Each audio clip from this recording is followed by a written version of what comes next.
I begin today by acknowledging the Wurundjeri people of the Kulin Nation, traditional custodians of the land on which this podcast is recorded today.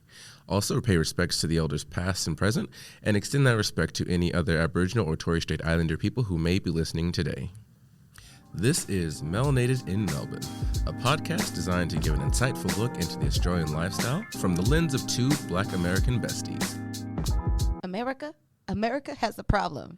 That is why we left. That is why we... See, if we remix it... Then we can't get sued, right? Exactly. That's not bad. No, it's not bad at all. Yeah, but do we want to do our introduction? Oh, I always forget.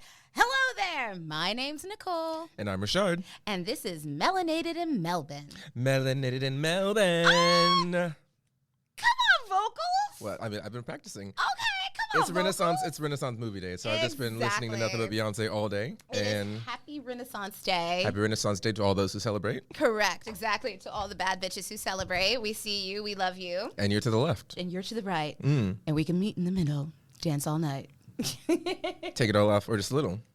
If you like. But no, the reason that this is actually the closest filming is because we had a bit of a technical issue. We most certainly did. I poached myself the other weekend, and not in a fun way. I don't know. Never mind. There's not a fun way. No, there's no fun way to poach yourself. There's no fun way to be poached. So you poached yourself and you pickled yourself. I pickled myself. I poached and pickled myself. I've actually restarted hospital work, which has been quite the adventure. I don't know why I brought my apron out of retirement. I don't know why I did this. Because the cost of living? Okay, cost of living is definitely I thought that was an obvious thing. It's definitely a major MFing factor. And then a friend owes the cafe. So he's just like, please come work. We need help people. Me. Yeah. And I was like, sure, friend, I'll come help you. So I've been working there every so often on the weekends. What was I doing? Oh, we were pumping. Saturday. Pumping? Yeah, pumping. Pumping? Yes. That means it was full out, flat out. Go ahead and explain it, because it's pumping. What kind of pumping? First of all, what? I thought you were about to talk about some gas or something like that. I initially thought pumping milk. Pumping milk? I don't know. Shout out to all the moms out there who are breastfeeding. Shout out to all the working titties out there. All the working titties. Working titties. So Saturday, it was what did they say here? Flat out? Yeah, it was flat out. Yeah. It was super, super busy. Every table was full. We needed cutlery. I'm like, all right, bet, gotcha. The way we clean the cutlery is we run it through the dishwasher, and then we get a bucket. We put the cutlery in, and then we pour the hot water in. Well, I was in such a rush. I didn't put the bucket down. I was holding it directly against my body, and I was like, oh, my God.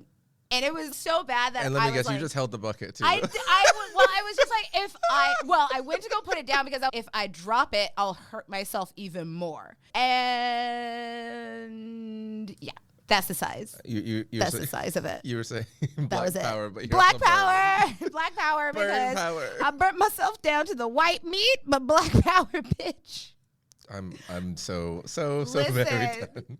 Dog skin, light skin, beige, burnt. fluorescent beige.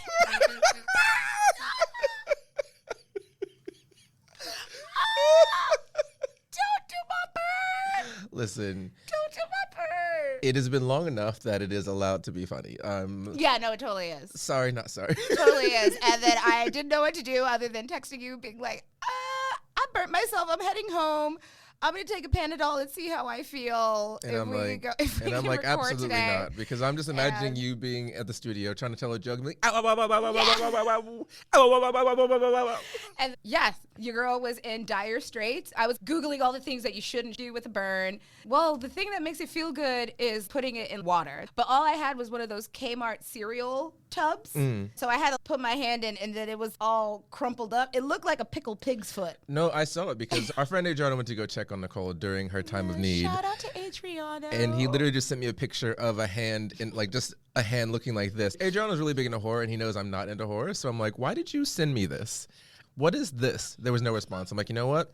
I'm not meant to know. I'm just not meant to know. Little did you know, it was just my hoof in this jar trying to heal. But honestly, shout out to Adriano because he took care of me that day because I was just like, Because I was so sad because I've just been working so much and I was looking forward to coming to record the podcast. Yep. And then we were supposed to go out dancing to Beyonce that night and I couldn't. Well, we'll be dancing in the theaters tonight. Oh my gosh. Oh, that's so right. Yes. Are we allowed to dance? I mean, I honestly think as long as you're not getting in the way of someone's view, you can dance. Like, you could probably dance. That's so true. Because if somebody gets in my way, I'll be like, move, sit bitch. down. But throw my like, shoe. as long as everyone knows this is a sing-along, like, as long as they know it's a sing-along and they get the lyrics correct. Yes. Because I have some friends who like to sing songs, they know the lyrics, they just make up lyrics. Like, it sounds like this song. If those friends in the audience, I don't think that we're going to have I feel like those friends have really studied. I hope they did. You know? I hope those friends really studied. I think those friends studied. I'm glad to hear that. But because of the fact that we had a bit of a delay, this episode is a bit closer to December. Well, it is December now. So even when people hear this, it will still be December. So we're actually on track with that. And I thought it was November 31st. I thought it was November 31st. But it turns out it's December 1st. So yay for December. Oh. Yeah. There it is. Yep. Mm-hmm. I tried to press the button, but the volume wasn't up. Yeah, you should probably check the soundboard sometimes. Oh, I will actually have to teach you the soundboards in case there's like a day I'm like, I'm not running the thing and you're running the thing. Oh, God. I can teach you. It's really not difficult. It's really not difficult? I just leave that off on purpose to fuck with you. Boo. That's not even the button you wanted. Yes, it is. Okay. Well, anyway, I'll just wait for that to finish. Because it is now December, sounds like fish November. frying. It's like that. Because it's no longer November, it's now December. And with the end of November, early December comes Spotify Wrapped. Yes, Spotify Wrap. Oh my gosh, love that. How did yours turn out, actually, considering? I went well. I mean, like, there's no surprises. Number one artist was Beyonce, of course, period. Beehive, forever and ever. Yeah, but mine was, like, dominated by strong, like, female artists and everything. Had Beyonce, had SZA in there. Had Meg Thee Stallion, which I was happy about.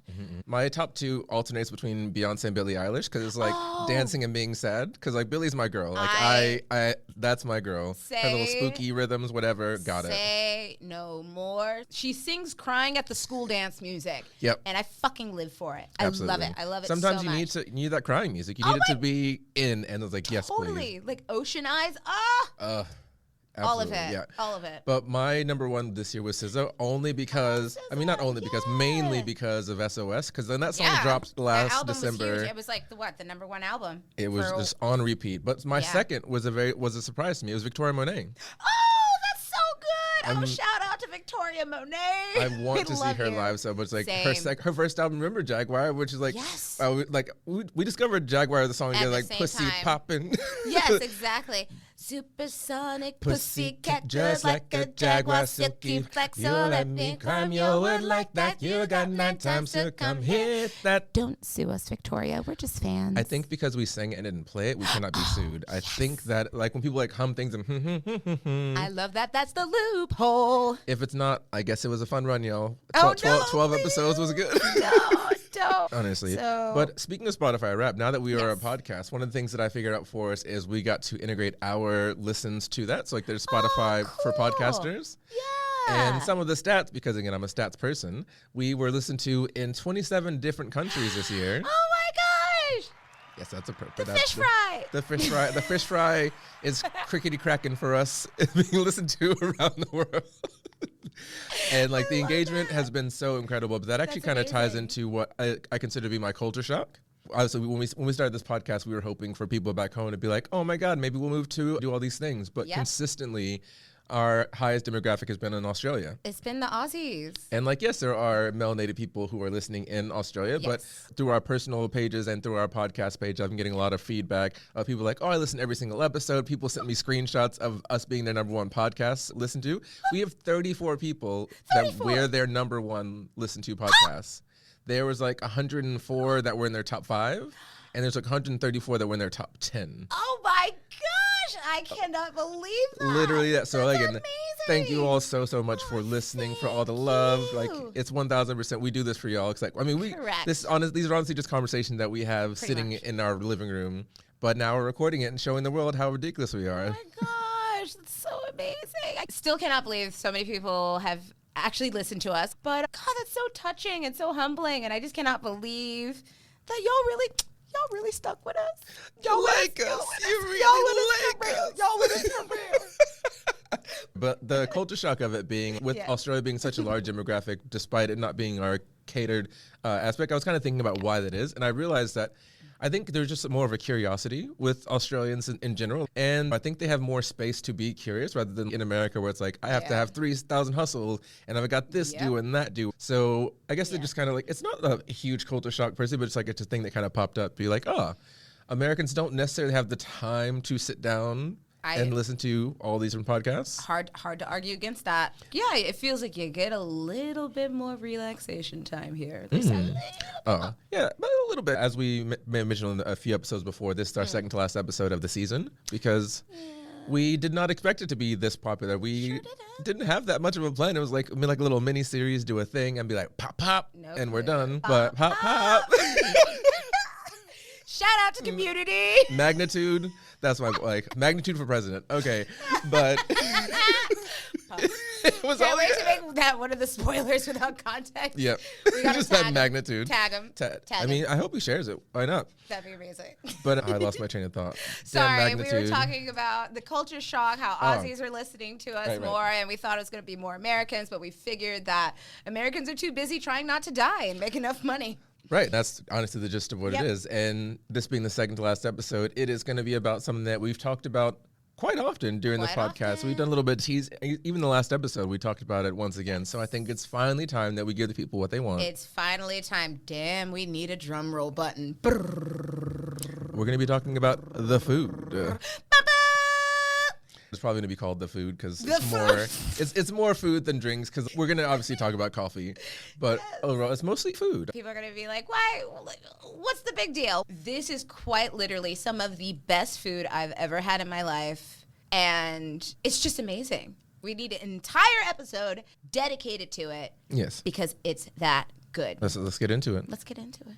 So one of the biggest differences when I came here, because I am a bottomless brunch girly, I will always be like, bottomless brunch is for me. Yes. And I take it as a personal challenge when they're like, yeah, bottomless. I'm like, oh no, there's a bottom because you're going to stop serving me. Exactly. When you hit the ground, that's the bottom. You'll see me and I'm like, what number is that? If you can't keep up, neither can I. Don't worry about it. Just you already know I don't believe in math. I can promise you I will always knock them down because I need to get my money's worth because over time it has been going up in price. And when I got here for bottomless brunch, it's very different. Bottomless brunch in Australia is different. So if you just want brunch as a whole, it's just one meal. It's a little pricey, but again, no tax and tip. It's kind of getting closer to each other because you've been home more recent than I have. Yeah. How did you have like a brunch experience that you can compare like price wise? Because I can't say I can because I'm going to visit my parents and they're in Delaware and I am not going to brunch there. Oh, that sounds terrible. I don't know what Delawarean brunch looks like. I don't want to find it. So if you want to get bottomless brunch is not standard. You have to actually look for different venues that do bottomless brunch.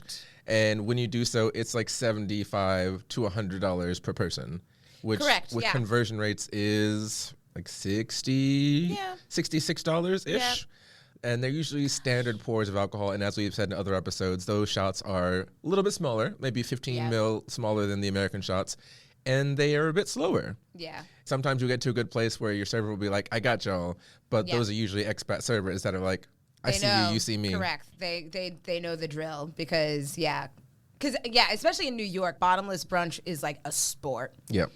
It's so serious. And I have a gold medal. And I have a gold medal. I have a gold medal at bottomless brunch. Like I am on the podium every time. Every single time.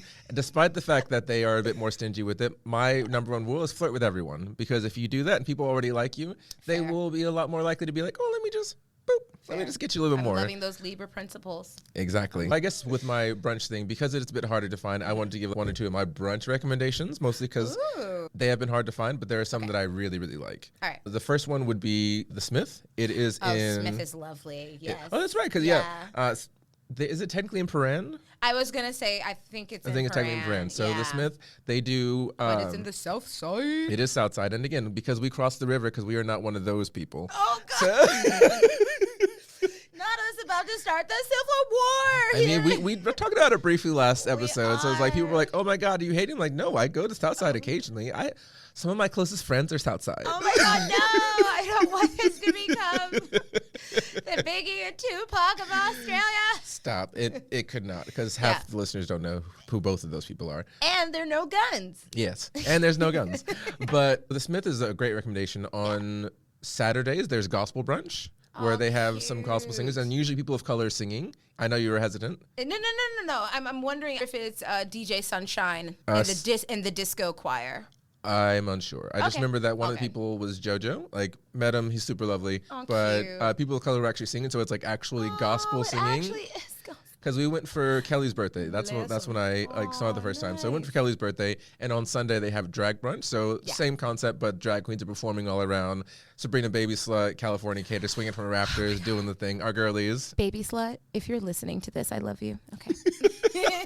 We'll tag her. Yes. But excellent venue. Love that. If you don't really feel like going too far south side, there's also Harlow Bar. Oh, we've gone there a few times with you. Yes, in Richmond. So they also have drag trivia, but their brunch is rooftop. They also have drag queens with it. Their rates are pretty good. They're usually like $70-ish. Yeah. Pretty solid. Gotta love it. And if we're going a bit further north, on Sundays, Molly's Bar and Diner above Circuit has a bottomless mimosas. It's actually the cheapest one available because there's no food involved. But they got bottomless mimosas from, I think, maybe 3 to 6. For $30, and you can get food like I want to get some nibbles, or show up having already eaten, and they're like, cool, we'll top you up. But the staff there is absolutely lovely. Yeah, you treat them well, they treat you well. I'll be like, boop, let me just top you up real quick. And sometimes someone say top. I mean, it is Molly's Bar and Diner. It is on top of Circuit. But those are my brunch recommendations. I wish I had more to contribute on the bottomless brunch front, but I have gone to the Smith. Very lovely. Yeah.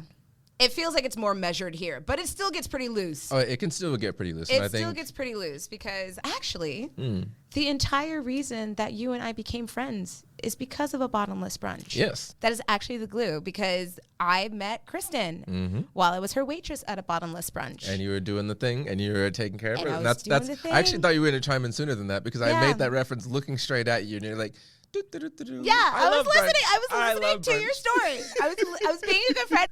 I was trying to put my listening skills, because sometimes I just talk and I don't listen, so I was trying to listen. But yeah, that is the glue. That is the catalyst. The origin story. Kadoom. That's it. But I think, like, for the episode itself, we can talk about our highs and lows of things that we have liked or haven't liked. I think we can do a lot of recommendations, because we haven't really done too many of those. I was thinking of starting with cafes. Okay. Because cafes are such a major thing here in Melbourne. And the thing that I always thought of is that what bikes are in Amsterdam, or something else in Amsterdam. What do you mean? What's something else? Listen, don't do that. Use your imagination, kids. Tulips? Tulips. Okay. Because in Amsterdam, everybody rides a bike. Everybody has really strong opinions about the bikes they ride. Everyone has one. Everyone uses them. What bikes are to Amsterdam, cafes are to Melbourne.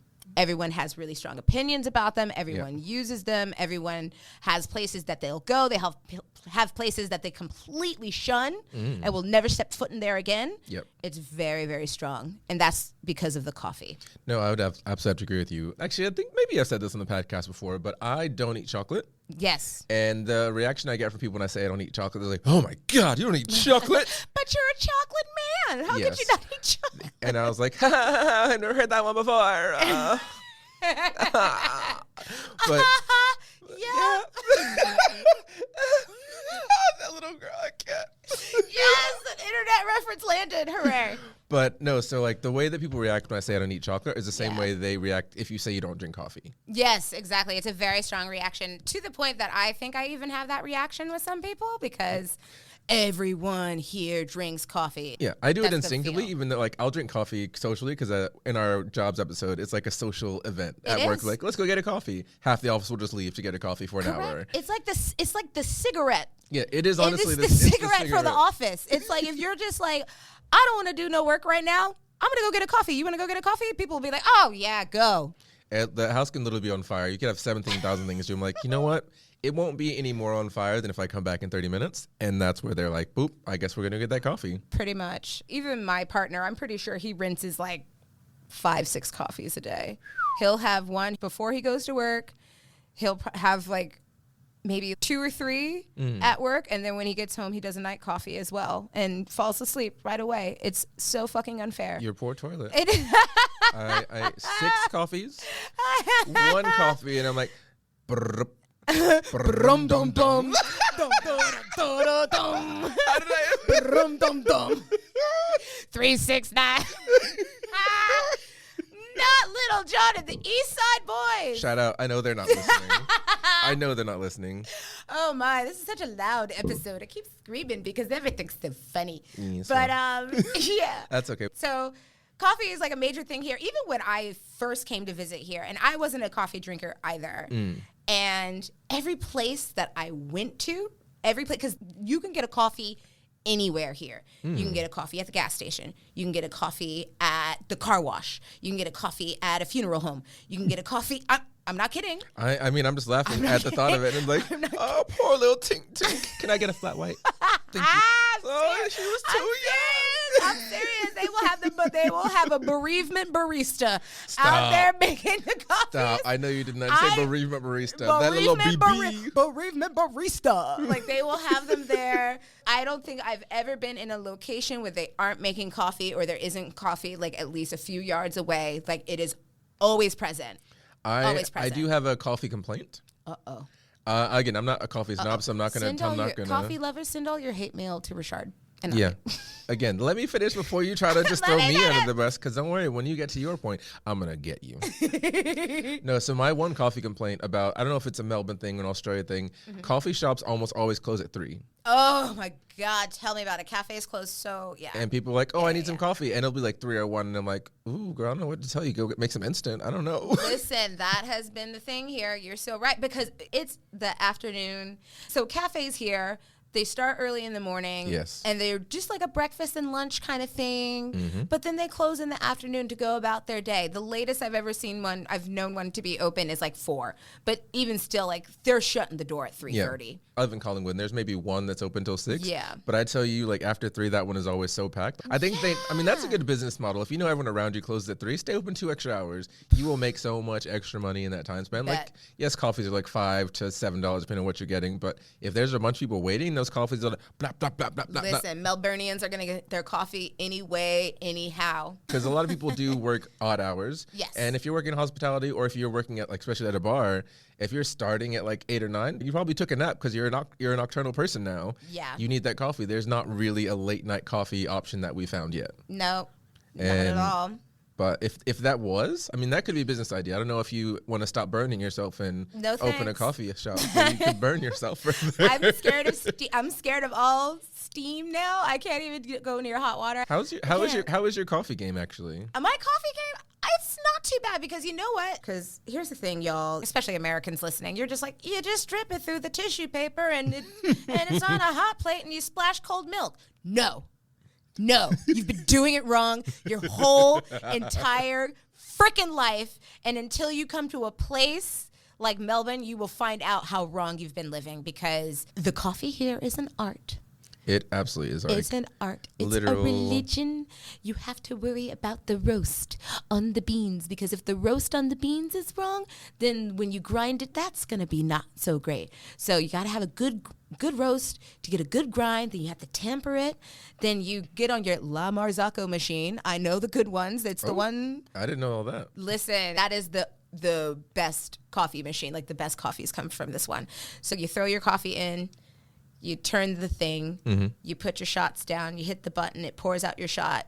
And while it is pouring your shot, you are frothing the milk because that's right, Americans. That's my favorite. That's right, Americans. You're not supposed to put freaking cold milk in the coffee. No, I don't like the idea of just putting milk in coffee. Didn't make any sense to me until I was making coffees here. Yes. And I never knew you could burn milk. Yes. I did not know you can burn milk. Yes. Until I burned milk learning how to make a coffee. And I'm like, how is this? You're a liquid. You're a liquid. You are a liquid. How did I burn a liquid? It's like burning water. Because she's pale. She's really pale. That's fair. Too much heat. Sunscreen. She can't handle it. SPF 50. She can't handle it. And because you have to get the temperature of the milk right. Otherwise, it throws off the taste of the entire. You got to tilt it to get the right amount of foam, and you got to just. And if that host starts screaming, then you've overdone it. But the milk, it's actually really important too. And then you pour it in. You do your the leaf thing. I can't coffee draw. People will draw you full murals. I've seen In the someone draw. coffee- So in I've the seen someone coffee. drawing a penis coming on a face Ah! in a coffee, and I'm like, I was so impressed. Oh no! What coffee shop? Yep. What coffee shop? I wish I could remember. I'm gonna have to Google because I'm sure it's on the internet. Yes, when it comes to coffee art, there's a lot of different coffee arts. People are artistes. I've seen some swans. I've seen some little gallivanting deer just sort of bouncing along, and I've seen some penises coming on faces.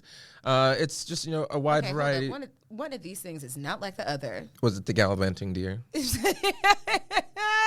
I just can't even imagine how much time it took for somebody to just be like, you know what? I mean, I think it's one of the it's like those big cups. You can get a large coffee. It was big. Hi-oh. And it was creamy. But they didn't burn that milk for obvious reasons. Oh my gosh, couldn't have. Couldn't have. No, you don't want no burnt dick milk. But you were saying, yeah. Again, it's more just about the art being gorgeous and the fact that coffee culture is massively huge. And I've started drinking coffee, but it's not really No, it's still socially, not like. It's still socially. No, it's not I'm gonna get a coffee. I thought you were converted. No, that's like $5-6 minimum a time. It is. You're paying, and you're gladly paying it because you're just like, give me a fix. Yeah, honestly, it's an addiction. Mama needs her medicine. Caffeine is a drug. It is because as soon as you rise in the morning, you're like, it is time for my coffee, and either you're going to your kitchen or you're going to the cafe near you. You have to go. And that's the first point of business in the morning. Absolutely. There's no getting around it. Nothing could even start until you've had your coffee. And it's funny, there are so many options. Someone's like, what? Coffee is good around you? I'm like, there's one across the street. Because I don't really have recommendations because I don't drink coffee like that. All of it, I'm like, yeah, this is good. Mostly I just read the reviews and see what people say is also good. But fair enough. But people have such strong opinions. They really do. They have such strong opinions. They'll be like, yeah, don't go to this guy because, he scorched the milk. I mean, I have totally morphed into a Melburnian coffee snob. I have. I'm there. A few days ago, I went to the shop that we usually go to during the week. They didn't clean I don't know the technical term, so I'm going to use my Nicoleism to describe this. Okay. And it's the thing, I call it the milk dick. Yeah, the thing that you froth the milk with. Oh, the steamer? The steamer head? Yeah, I guess it's the steamer, but that makes you think of the iron. So it's just I mean, that's the milk steamer. Milk steamer. Okay. Oh, sorry. We'll do the milk dick instead. Milk dick sounds. Okay. That's all right. They hadn't cleaned it out on the inside. And I could tell. I could literally taste that they had not cleaned out the inside because my non-dairy milk had that dairy aftertaste. Because my coffee of choice is a small oat cappuccino. And it was just so unpleasant. It was unpleasant. I was like, I can't even finish this. I couldn't even. But you didn't say anything to them? No, of course not. No. Of course not. Of course, I went to another place, and I was just like, I got a really bad coffee. And they were like, oh, my God, we'll help you right away. They just knew. They just knew. So are you going to gas up the one that helped you, or you just going to? I don't know their name. They had no signage in the store. People just line up there. I don't know. Where there's a line at a cafe, you just show up. You do. You do. I'm like, a whole bunch of people are here. I'm like, it must be good. That's it. That's all I need to know. Well, I mean, if you don't have any coffee recommendations. Okay, so it's a Cafe Mio.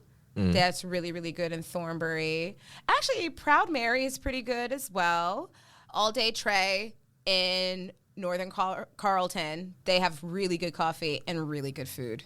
So that's the other thing. It always goes hand in hand here. Yeah. What type of food is in this place? So it's just cafe food. Cafe cuisine is a major thing here, which is just brunch. Yeah. It's eggs. It's salads. It's little sandwiches. Yeah, sandwiches. It's just a little bit of everything. It's always light. It's always nice. It's what are they called? The little sandwiches that can always be heated up. Toasties? Yes, the little toasties. You get a little bottle of toasty with arugula. No, sorry, with rocket. Rocket. I call it roquette. I almost said arugula because arugula is that's an American thing. Rocket. It is. It's rocket. It is, and they spell it with a Q. And I was just like, what? Rocket to waterfall. Let me sit this ass on you. Show you how I feel. I really want us to make a bingo card for when people listen to us. And I want one of the squares to be Beyonce reference. Beyonce reference. Because I swear it happens every single episode. I'm almost certain there's a Beyonce reference every single episode. Every single episode. And rightfully so. I mean, she's the queen. We are literally wearing our Renaissance gear because we're running straight to the movie after recording this. We are. But speaking of food, because again, we're already 40 minutes in, and we talked about next to nothing.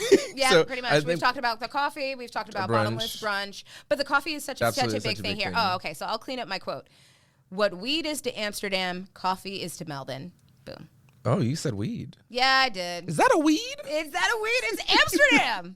I was trying to keep it PC, but you know. PC for what? You know what? Stop asking questions. Medicinal marijuana is legalized in Victoria. It is. And it is legalized recreationally in 19 other states in America, as well as Amsterdam and other countries around the world. I'm so happy for those people who get to enjoy it. Yeah, so whoever's consuming marijuana. Whoever is. Do so responsibly. Because we don't judge. We don't judge. Congratulations. We love that for you. We love that for you. But as you were saying. One of the food items I really want to talk about is Italian food. Oh yes, Mamma Mia! There's a spicy meatball around these parts. Everyone everywhere knows I have always loved pizza, but it's the Americanized pizza that I know. Yes. When I got here, learning, I guess, slightly more authentic pizza, because obviously it's not Italy, so it's not, I won't be like, this is authentic pizza. Like, yes, Italians are making it, but I can't be like, I've been to Italy, no, it's authentic pizza. But I think the pizza here is different, but it is better than what we get back home. Again, Domino's was my girly.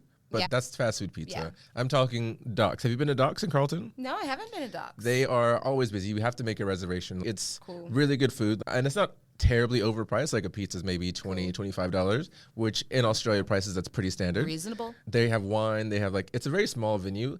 I have been told that it doesn't carry very well because it's best fresh. Yeah, that's the whole thing here about the food. You got to have it hot. Optimal temperature. Even when you're getting authentic food, eat it where it was made because it doesn't carry terribly well. Uber Eats is still a very big thing here. The pizza here, I think maybe is thinner. Yeah, the pizza here is thinner itself. The ingredients are fresher. There's a lot more pork items on them than you really see in America, like prosciutto. There's a lot of prosciutto on the Italian pizza. I've not really seen that in America, mostly because prosciutto is expensive, I think. Yeah. And it's actual meat. Sorry, America. Not really sorry. Gnocchi. Did not really know what that was until I got here. And now it's just like a staple that will give you so much extra weight, but it's just like, it feels like a warm hug on your insides, but I think that's just your artery clogging. I don't honestly know. It's all dough. It's fried. It's like fried boiled dough. Is it fried dough? Yeah, it's like you boil it. Yeah. So it's all dough. Yeah. No, it is. But it's all dope. It's all dope. Hey! Yeah, I totally agree with you. The Italian food here is really good because the Italian population here is very large because in World War II, essentially, because this is what happened with my partner's grandfather. It was World War II. The Nazis were coming in. People in Italy were like, okay, we got to get out of here. And the choice was like, you can get on a boat. One boat is going to go to America. The other boat is going to go to Australia. Take your pick. And he was just literally like, the boat to America didn't come for another few days, so he jumped on the boat to Australia, which is what a lot of other Italian immigrants did. Yeah. And they ended up coming here, and thank God they brought their cuisine with them, because I don't know what the Aussie cuisine was. Well, you mean like the white Australian cuisine? Because it was all English. I mean... And it was eggs. It was bangers and mash, I guess. I don't know. I don't know. Sorry, it was fish and chips. It was just fish and chips. I mean, I can have some fish and chips and everything, but that is not a cuisine. A cuisine? A cuisine. Cuisine? That does not... What was that? What the croissant? Croissant? A croissant? You almost made me drop my croissant. Bring the beat in. Anything for you, Beyonce? If we're just going to keep quoting Vine. This is an unhinged episode. Well, we have no. It's 45 minutes, and I'm dressed up, and we ain't even gonna make it to the club. Oh, God. We're never gonna get through anything, but it's realistically, because I think food can be like culture shock. Like we can talk about a different item in the next season because there's only one episode left. But I think it can just be a thing that pops up. It might have to be a 2-part thing, but. Back to your note, because I was coming from New York, and so the Italian food there. Well, I'm from Jersey, so Jersey, New York is like really high Italian population, so really high standards there. Came here, it definitely translated because I definitely remember going to Italy and eating some of the Italian food and being like, This is not like how it is back home. I'm not saying y'all are doing it wrong. I'm just saying. Not the New York accent I'm coming not out. saying you're doing it wrong. I'm just saying that it ain't like it is back home. And I definitely enjoyed it more back home. But here, yeah, the pizza is just like it's artisanal. But you can't it's hard to get like a slice and walk away with it. That's the one thing I loved in New York. Just grabbing like that loose leaf. Loose leaf pizza. Loose leaf pizza. Again, still on pizza. It's Italian-esque, but they've actually brought back, Sal's Pizza? It's New York style pizza. It's just the slices. Oh, yeah. It is okay. Okay. I'll be the judge of that. I mean, you can. There's like one around the corner from my house. We can stop and get one if you want. We'll see how we go. But Sal's Pizza it does little slices. I think each slice is like $4 or $5 Australian. But okay. Which is maybe like $2-3 American. Okay, never mind. That's so not it's bad. not terrible, but it like they're trying as close as they can to be like that. But it also very much like America just sits in the window. Like it just sits in the window, but it's like it's there. You know but you know what's good? Pizza. It's in an alleyway here. I know that sounds weird. In an alleyway or a laneway? You're right. In the laneway. Which is the same thing. It's just Australian etiquette.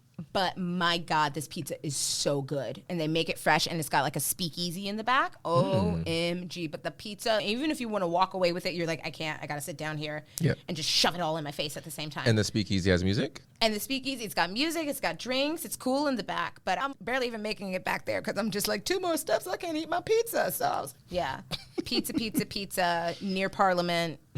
Highly recommend. We love. Highly recommend. We will go there. Okay, pizza. That is a recommendation, folks. Near Parliament Station or Parliament House. Pizza.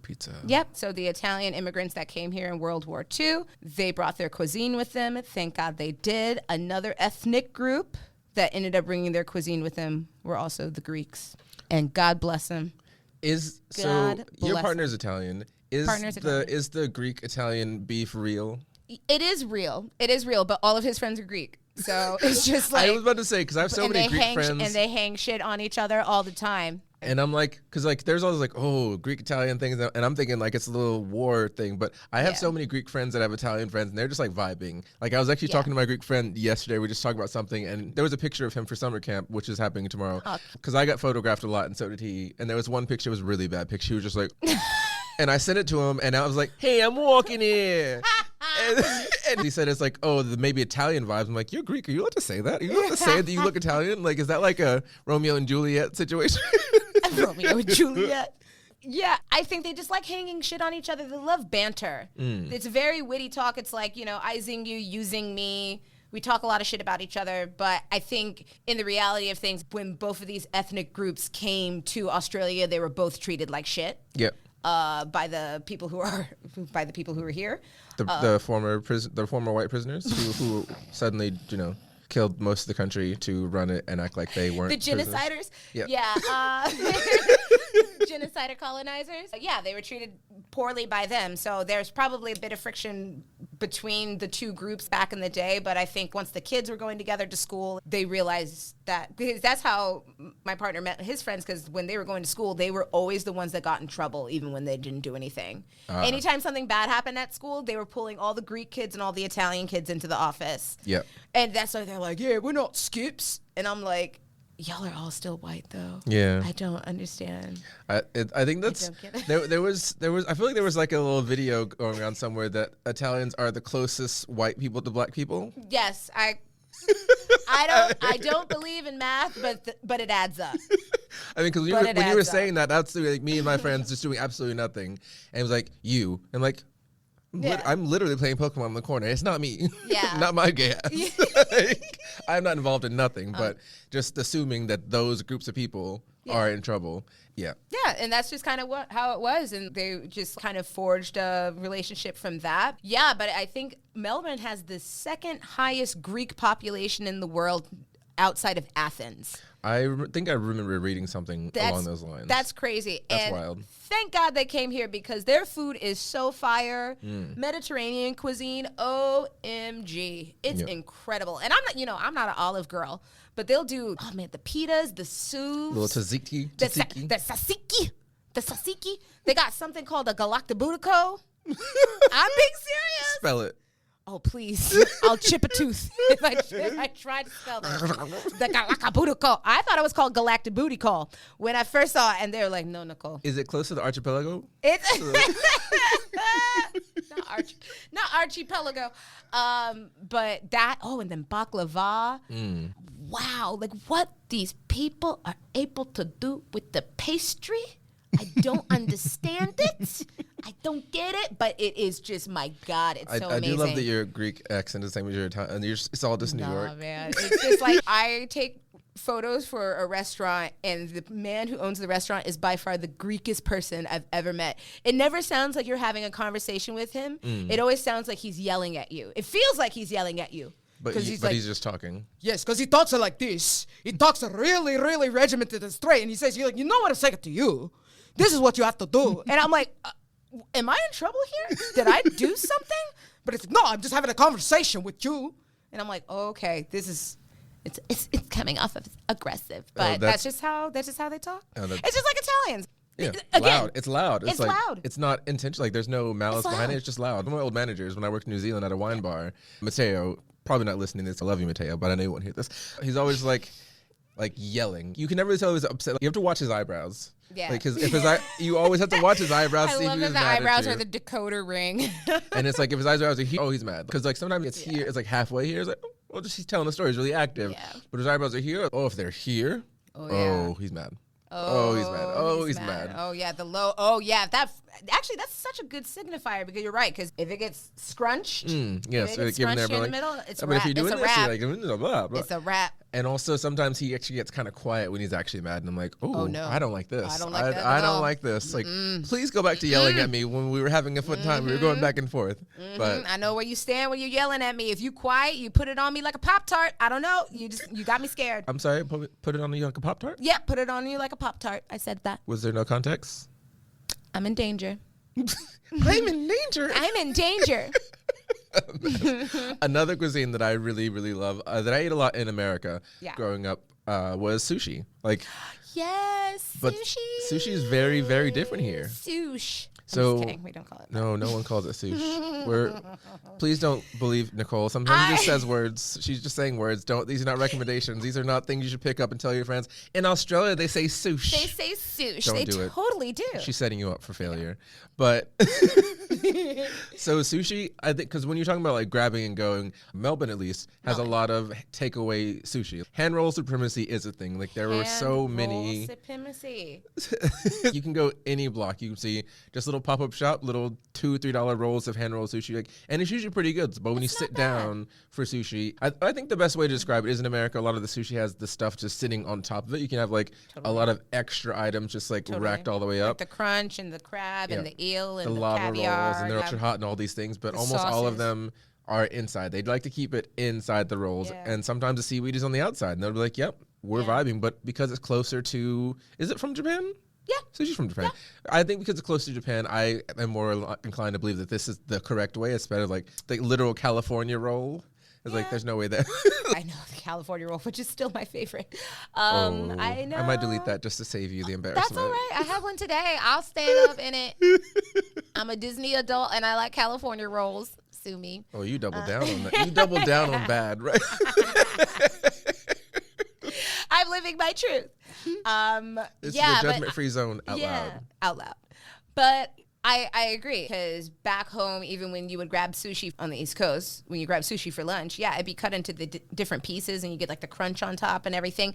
But here, everything's in hand rolls, and it feels like, sushi's more of like a fast food thing here. Yeah. It's more of a fast food thing here. I'm sure bougie sushi exists. Oh no, it does. Like, and I've definitely partooketh in bougie sushi, bougie, if you will. Bougie. That is a thing that people can say. I'm giving that to you. I would love a T-shirt that said bougie on it with the little chopsticks. Bougie. Bougie.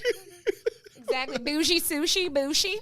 I love that. I think the hand rolls is what kind of caught me off guard. Like, I'm used to it now, and I love it now. No, it definitely took me by surprise as well. When we talk about Australian cuisine, especially in Melbourne, I feel like it's dominated by what immigrants came here with. Mm-hmm. Like a lot of the really, really good cuisine here is what immigrants brought with them. And those are the Japanese immigrants. Those are the Greek immigrants that we just spoke about, as well as the Italian immigrants. And the Lebanese. That is a cuisine we didn't bring up. Oh, we did not know. No, but we'll have to save that for next episode because we got to get through this. A main staple for Australian cuisine. And these people eat kangaroo. And I cannot get behind it. Oh, but I can. I am, and I will happily draw this line because one of the things that our listeners may not know is kangaroo are pests. They are pests here. Because it's so glorified, I guess, in American media. Like, oh my God, cute kangaroos, like Kangaroo Jack, because that got me. Again, we all know how I feel about Kangaroo Jack. We are all victims of kangaroo propaganda. Tune into our next episode where we break it on down. If you go outside the city, there are literally places, people that are being paid to hunt kangaroo because they're just like, they fuck like rabbits. And they're just all over the place. And they'll beat your ass if they think you're in the way. So they're big as hell. They're so big. And strong as hell. They're muscly. So that's the one, I guess that's the one thing. But the difference between kangaroo meat and like beef is it is a bit tougher and it's a bit bloodier. So, so like I'm not selling it very well, but honestly, it's delicious. I feel like that's still an accurate It's an accurate description, but it's fairly common. If you go into the city, you're like, oh, I'm going to get a nice steak. There will be beef steaks, and there's also kangaroo steaks. Yes, and I love it. They're delicious. For me, I'm about it. And if people are like, oh, I can't think about it too much, I'm like, oh, but the cow wasn't that cute? Like, people Correct. are like... Cows are cute as hell. Cows are cute as hell. Pigs and smart as hell. You can teach them tricks. So it's like, either, like, draw the line. Where do you draw the line of what animal that you are happy to eat? Exactly. But kangaroo... Dolphin. That's where I draw my line. I don't know. Dolphin have been known to... Don't do that. Oh, yeah, actually, dolphins are villains. Dolphins are villains. Have known to be villains. They will bully fish. They rape people. They do. They just do shit because they can. I would eat a dolphin. They're the pirates of the sea. I would eat a dolphin. You would eat a Absolutely. dolphin? Oh! Oh! My God. I don't know you are not wrong in what you are saying. I just don't know if I can condone it. However, you're absolutely correct with the kangaroo. It's just like there's nothing taking them out. Like of all the things that exist in like the Australian ecosystem, there's no enemy to the kangaroo. No. None. No, not really. Like, they're rolling deep, and also I don't know. Are they weightlifting? They got to be weightlifting. Listen, they're jacked as hell. They are beefy. They're so like, ever since kangaroo-y, because like beefy I will always think of the picture of Roger the kangaroo. He's this big red kangaroo, and he's like just crushing this bucket, and he's like 6 feet tall, a 6 foot tall rodent. That's insane. Yes, that's absolutely insane. How would you describe the taste of kangaroo? You know how like sometimes when you like have a meal and like, oh, it tastes like chicken, like without saying something tastes like chicken. It tastes like chicken. It doesn't taste like chicken, but honestly, it maybe like a saltier steak. It's very similar to twangy, like a twangy steak. What does a twang taste like? I don't know. The only thing that I could liken it to, and this once again, it's not my forte per se, but my father is a hunter, so growing up we had like a lot of elk. And then he would bring deer into the house. I would say it's closer to deer. I would say it's close to that, yeah. Which is also not my jam. So, but it's like that. Yeah, it's just not my thing. Yeah, I guess it's gamey. Yeah. Oh my gosh, we said that at the same time. How many times are we going to say the same thing? Seriously. But no, I think it's a little gamey. So if you've had maybe like somewhere between beef and deer meat, it's slightly closer to venison, I would say. Venison is probably exactly where it's going to be. And a big thing here in Melbourne is whenever you get a pub meal. You can go to a hotel, but you don't really want to stay there. You just want to eat there. I don't know why it is, but that's just how it is. And one of the things that they serve you is a parma. And it's not like what you would get at an Italian restaurant that would have like a bed of pasta. It's like a huge chicken breast with like the tomato sauce and then the cheese on top.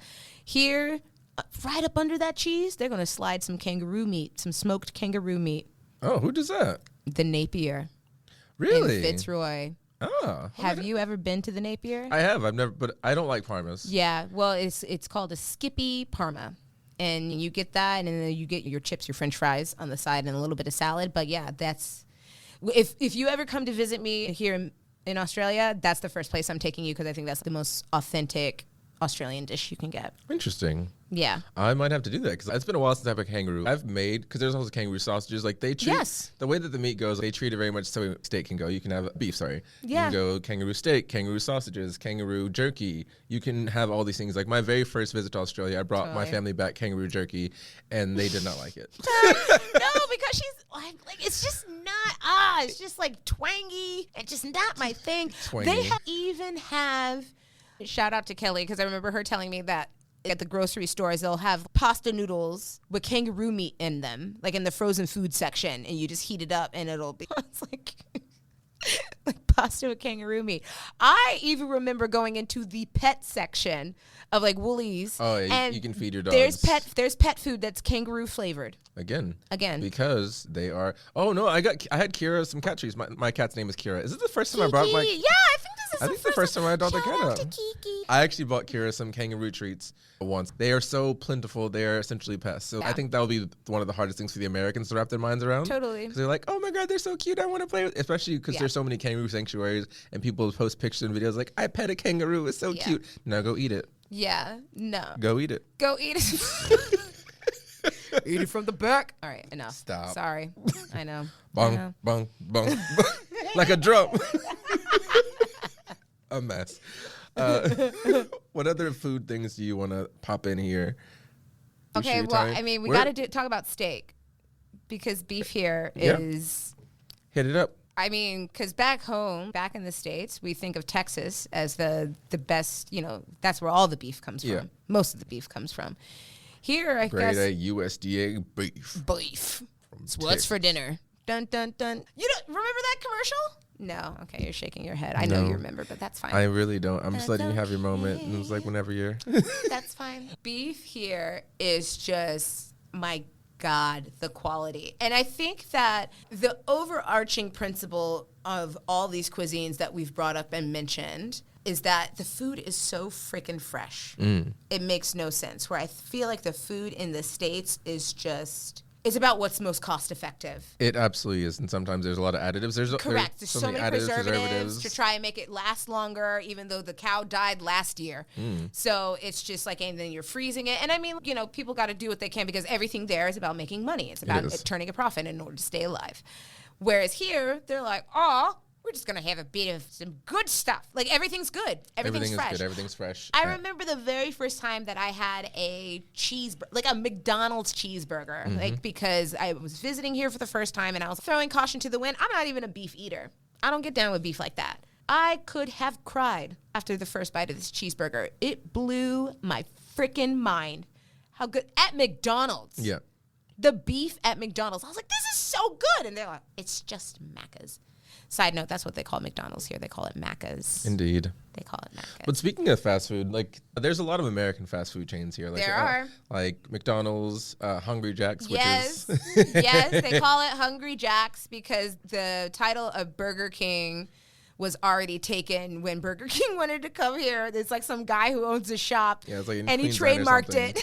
And they were so smart. They were like, we want this. And he's like, no. And then like Burger King tried to sue him and lost. Yeah. So everywhere else in the world it's called Burger King, except here it's Hungry Jack's. It's Hungry Jack's. That's one of my favorite stories to share. But like, there's a lot of American chains here. As far as Australian chains go, there's not a lot of them, but there is one that I wanted to talk about in particular because it is terrible. Well... Oh, no. Yes, I think you already know. You already know. Wait, hold on. I simply must Red Rooster. Oh, come on. So there's actually a really funny joke that's going around that Red Rooster is a drug front because there are so many Red Roosters everywhere, but you never see a line. You never, ever see a line at a Red Rooster. Like, how are you always open? And there was actually a TikTok once where this guy went in and got a job at Red Rooster because he was making a joke about it. And he got a job at Red Rooster and actually got busy, but it was like secret hidden hours where they were just busy all of a sudden. But when you have Red Roosters, like you try the food, it's just like, how are you still open? And in my mind, I jump immediately to the American equivalent, Arby's. Because who is eating Arby's? Who is eating Arby's with their fleshy roast beef sandwiches? Every other fast food chain has beef things, but their main thing is like we do roast beef slices. First of all, they have the meats. We have the meats. Which is not an appealing thing to say. We have the meats. I'm like, did you cook it? Like, it sounds raw. It sounds raw. Some people may be into that now, Ri'chard. They're not getting their meat from Arby's, though. Arby's is one of those places that we were raised. My mom was like, we're not eating Arby's. Do not eat Arby's. That was a very strong belief in our house.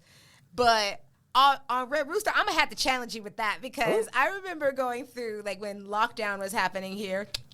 My eye twitched. When we went through lockdown here, one of the walks that we would do around our neighborhood, we would pass by a Red Rooster, and that would be like one of the things that we would get on an occasion because at one point they changed all the fryers and they had like these brand new industrial fryers. I bit that chicken. That chicken was crunchy and it was juicy. It was better than KFC back home. I'll just put it there. That's a low bar. That bar is on the floor. KFC here is better. KFC than here is American better. KFC, and it's actually really funny. KFC here is way better. It's actually insane. And their fries with the chicken salt. Oh, chicken salt. Have we talked about chicken salt? Chicken salt. So chicken salt. Did Australians make chicken salt? I feel like they did. They must have. I've never heard of it either. I've never heard of it anywhere else. They have salt flavored chicken. Wait, chicken flavored salt. Salt that's flavored like chicken, yes. So most of the places, KFC is like one of the main perpetrators that puts chicken salt in everything, and I'm all for it. I don't think McDonald's does it. Do they? Do they do chicken salt? I would not be surprised if the McDonald's here could do a little bit of chicken salt. If you can find chicken salt to our American listeners, actually to anyone who's not in Australia, you can find chicken salt, jump on that shit. Yeah, it is. It's pretty good. It's so good. Someone cooked here. Someone cooked here. But back to the Arby's thing, my favorite viral video that keeps popping back up is that Simpsons video. She's like, I'm so hungry I could eat at Arby's. Oh, like, wow. Oh, no, she must be really hungry. She must be starving. I'm so hungry I could eat at Arby's. Wow.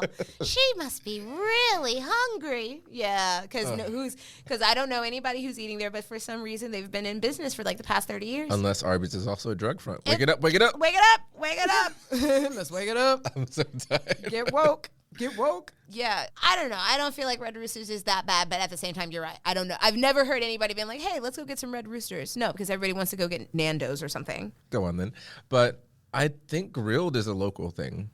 Oh, yes. I love grilled. Grilled is really good. Grilled is it's a burger place, but it's mostly chicken, but also they have beef options, and they kind of hype up that they're like the healthy one. Yeah, in my mind, it is in the health category, but it's really burgers. Yeah, it's really just burgers. Really like burgers. I think the oil is like it's like healthier. A healthy burger. So in my mind, it's like it's Subway. It's like their HFC, the healthy fried chicken that they used to do, little chicken bites. That was bomb. So they advertise themselves as like the healthier fast food option. Yep. I love grilled. Like that's my good little fast thing.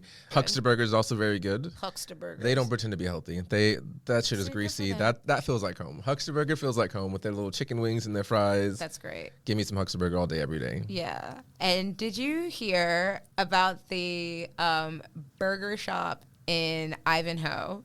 That's one of the eastern suburbs, and they built their store's entire likeness and their entire brand around canceled Kanye West. Canceled Kanye West. I think maybe you told me about this because I have never gone to Ivanhoe except to see you when you lived there. Yes, that one time that you made the long pilgrimage out there. Yeah, Jeez. Literally they had a Kanye mural in there with him with the angel wings and like a Donda quote, and like all of the burgers are named like, oh man, they got Father, like outstretch my hands. Father, stretch my wings. Stop. The one that was problematic, but it was pretty good, was Zingers in Paris. But that hoe was good though. It was so good. And I was like, I'll get two. Like it was messed up, but it was good. It's so good. And then they ended up getting sued by Kanye. They ended up getting sued by him. They went to court to do the thing or whatever. I don't know what happened with his lawyer. They just never showed back up, so they just kept it. Oh. So I'm pretty sure they're still college dropout burger. Okay. I'm pretty sure, and it was hitting. And they even have the bear from the college, from his album. Oh yeah, from the couple like that the is their entire brand, and they've stamped them on all of the burger buns. Oh. Yeah. I mean, you gotta capitalize on the moment. Yeah. I suppose the almighty dollar. Pretty much. One of the things that we haven't really talked about was the night markets. Did you want to talk about the night markets? Yes, I would love to talk about the night markets because they're cute. Yes, they're very cute. I actually just went to one recently. I went to the dumpling market. Oh, yeah, because that's on. And the summer night markets also started. Are they interchangeable? No, those are different locations. Different locations. This one was in the Marybong, something Maryong. I don't know. It's like right on that river. Mary Benong. I said Mary Bong. Never mind. Mary Bong. And you didn't want to say weed. Okay. We'll let that go. But because I've never been to the dumpling markets, but the night markets are in Queen Victoria Markets in technically the CBD still. Basically every Wednesday during the summer. Usually there's also winter markets. So really just Wednesdays in the summer or the winter, these shops pop up where you can just buy little knickknacks and you can get some paella, you can get some dumplings, you can get like all kind of range cuisines. So much good food, and your girl loves a smorgasbord. I love a little bit of this, a couple of dumplings, the noodles, Korean fried chicken. Ooh, that hits. That hits. Wake it up. You don't have to hold the button. Because it'll just keep going. But no, Korean fried chicken is delicious. It's so good. Fried chicken has no business being that good. No. Is that appropriation or was that a shared experience? I'm curious. Like I had never really thought about it before because I know black people taught them, or God. they learned from black people. But is it appropriated or? You know what? We need a fried chicken historian to write in and let us know. If someone can tell us if Korean fried chicken is appropriated or not, I would be very happy to know. Oh my God, I can't. That's so funny. But I would absolutely watch a documentary on the history of Korean fried chicken. I'm certain there is one. I don't think I could be upset if they were just like, like Korean people ripped it off of like some like Southern Black American cuisine. How could I be mad at it? I'm gonna look it up because in my mind's eye, like, sometimes I hear things and I just in passing. I feel like it was during one of the wars and it was like just there were black people working there. And they're like, oh, that's cool. Yeah. And then it was like an exchange of like ideas, and that's what I'm telling myself it is until I'm proved wrong. Like during the Korean War. During the Korean War. Stop. Yep. It's like, I know we're fighting, but we gotta eat. We all gotta eat, right? Let's fry up some chicken. He's like, all right. What's fried chicken? What's fried chicken, you may ask? And the war was ended. Get some buttermilk and egg. Stop it, KFC. Put it in the milk. We're done with that. Put it in the flour. Fry it on up. Fried chicken. I don't know. But do you have any other recommendations before we get? Oh my gosh. I don't know if the downtown dumpling market is still on, but I went there and it was fabulous. And we didn't touch on it this episode, but surely we'll probably, because there's got to be a part 2 to this. No, because we only talked about a couple of things, and there's food is such a huge staple. It is the star here. Whenever people come to visit me here, I'm like, just so you know, this is going to be a food trip. Yep. Because there's so many great options, but we have such an amazing Asian cuisine here. We would need a whole other episode to break it on down, especially all the different, like the Korean food and then the Japanese food and then Chinese food, Vietnamese food. Yes. It's just, it's all so good. But yeah, the dumpling market was amazing. Have you had sugarcane juice? No, but it sounds like it would not be. It sounds really unhealthy. It is actually very healthy. It's natural. It's from a plant and it has a lot of antioxidants in it. I mean, there are other things that come from plants that are not necessarily healthy. Like what? Opium. Like opium. Opium's healthy. It came from a plant. No, kidding. But I mean, it's good. They actually have a little sign there because everybody has the same question that said sugarcane is healthy. And I'm going to believe them because that's what I choose to believe in. If that narrative works for you, I support you. It's so good. It's so good. It's delicious. But apparently it's like, it's authentically Asian.